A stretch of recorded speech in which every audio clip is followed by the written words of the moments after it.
The Declaration of Independence, formerly the unanimous declaration of the 13 United States of America in the original printing, is the founding document of the United States.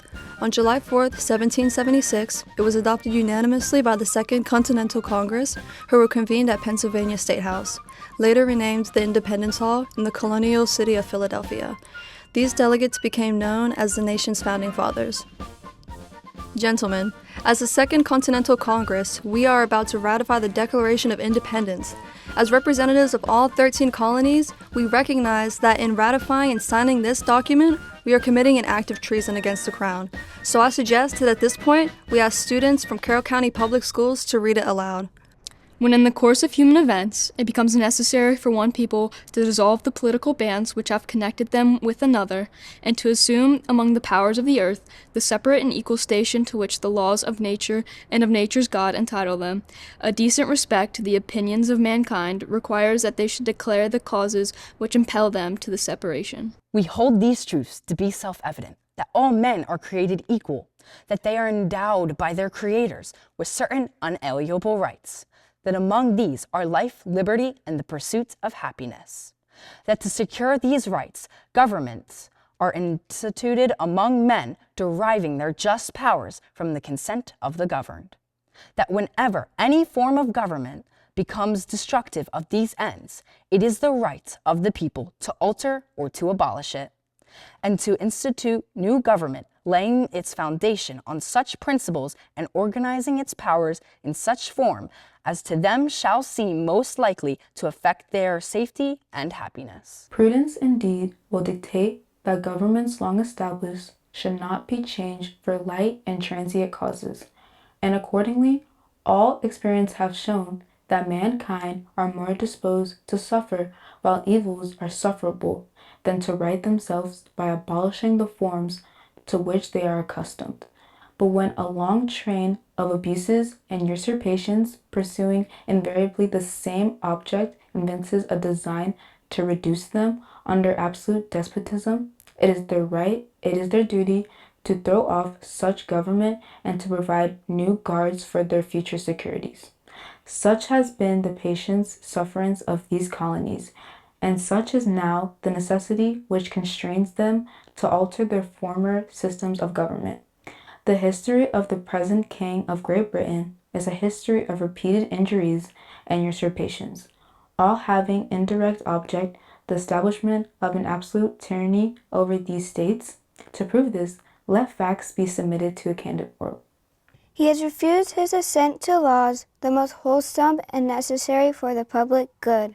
He has forbidden his governors to pass laws of immediate and pressing importance, unless suspended in their operation till his assent should be obtained, and when so suspended, he has utterly neglected to attend to them. He has refused to pass other laws for the accommodations of large districts of people, unless those people relinquish the right of representation in the legislature, a right inestimable to them and formidable to tyrants only. He has called together legislative bodies at places unusual, uncomfortable, and distant from the depository of their public records, for the sole purpose of fatiguing them into compliance with his measures. He has dissolved representative houses repeatedly for opposing with many firmness his invasions on the rights of the people. He has refused for a long time, after such dissolutions, to cause others to be elected, whereby the legislative powers, incapable of annihilation, have returned to the people at large for their exercise, the state remaining in the meantime exposed to all the dangers of invasion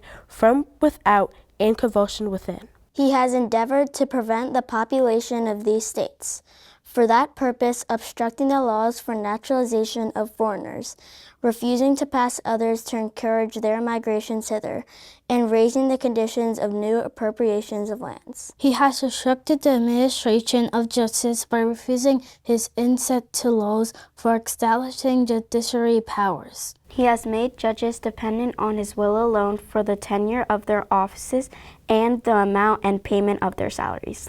He has erected a multitude of new offices and sent hither swarms of officers to harass our people and eat out their substance. He has kept among us in times of peace standing armies without the consent of all legislatures.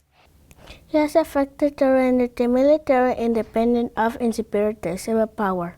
He has combined with others to subject us to a jurisdiction foreign to our Constitution and unacknowledged by our laws, giving his assent to their acts of pretended legislation. For quartering large bodies of armed troops among us. For protecting them by a mock trial for punishment for any murders which they should commit on the inhabitants of these states. For cutting off our trade with all parts of the world.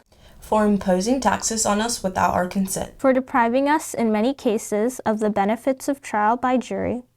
For transporting us beyond seas to be tried for pretended offenses. For abolishing the free system of English laws in a neighboring province, establishing therein an arbitrary government and enlarging its boundaries so as to render it at once an example and fit instrument for introducing the same absolute rule into these colonies. For taking away our charters, abolishing our most valuable laws, and altering fundamentally the forms of our governments. For suspending our own legislators and declaring themselves invested with power to legislate for us in all cases whatsoever. He has abdicated government here by declaring us out of his protection and waging war against us. He has plundered our seas, ravaged our coast, burnt our towns, and destroyed the lives of our people. He is at this time transporting large armies of foreign mercenaries to complete the works of death, desolation, and tyranny, already begun with circumstances of cruelty and perfidy scarcely paralleled in the most barbarous ages, and totally unworthy the head of a civilized nation. He has constrained our fellow citizens taken captive on the high seas to bear arms against their country, to become the executioners of their friends and brethren, or to fall themselves by their hands. He has excited domestic insurrections among us, and has endeavored to bring on the inhabitants of their frontiers the merciless Indian savages, whose known rule of warfare is an undistinguished destruction of all ages, sexes, and conditions. In every stage of these oppressions, we have petitioned for redress in the most humble terms. Our repeated petitions have been answered only by repeated injury.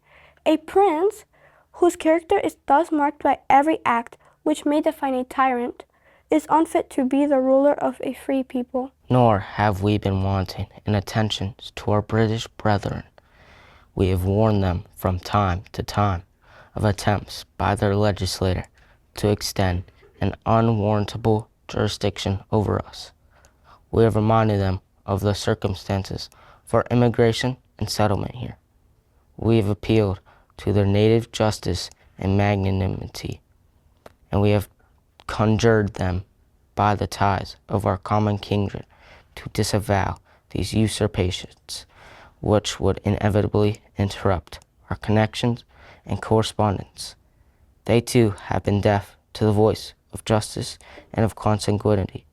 We must therefore acquiesce in the necessity which denounces our separation, and hold them as we hold the rest of mankind, enemies in war, in peace, friends. We therefore, the representatives of the United States of America in General Congress assembled, appealing to the Supreme Judge of the world for the rectitude of our intentions, do in the name and by authority of the good people of these colonies, solemnly publish and declare that these united colonies are, and of right ought to be free and independent states, that they are absolved from all allegiance to the British Crown, and that all political connection between them and the state of Great Britain is and ought to be totally dissolved, and that as free and independent states, they have full power to levy war, conclude peace, contract alliances, establish commerce, and to do all other acts and things which independent states may have right to do. And for the support of this declaration, with a firm reliance on the protection of divine providence, we mutually pledge to each other our lives, our fortunes, and our sacred honor.